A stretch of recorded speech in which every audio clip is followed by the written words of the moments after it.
Naintindihan mo na ba ang salitang kapag mahal mo, pakawalan mo? Sa una, naguguluhan ako. Kasi syempre, mahal mo nga. Bakit mo naman pakakawalan? Until na-realize ko na totoo pala ang ganito. Na kailangan mo nang hayaan ng taong gusto nang umalis. Kailangan mo nang pakawalan ang taong minahal mo ng totoo. At gusto mong maging masaya siya. Kahit hindi na ikaw ang dahilan sa ngiti niya. At yan ang pinakamasakit sa pagbitaw mo sa kanya. Sa relasyon, hindi lahat ng bumitaw ay hindi na mahal.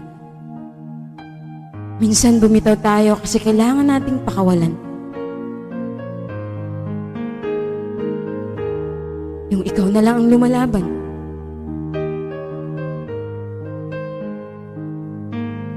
Hirap ka nang iangat kasi. Hinihila naman niya pababa para ikay sumuko na. Kung ikaw ang aking tatanungin, pinakawalan mo ba? O lumaban ka? Ang hirap naman kasi lumaban kung ikaw na lang mag-isa. Minsan, ang tao ay nag-iiba.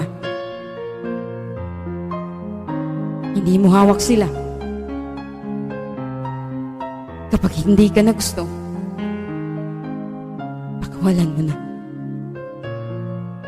Kahit masakit, kahit alam mong ikaw ang masasaktan, at siya ay sasaya pag bitaw mo sa kanya. Mahirap, pero kailangan. Siguro naman, hindi na tayo magmukhang tanga. Kung pakakawalan natin ng isang tao, kahit mahal mo pa.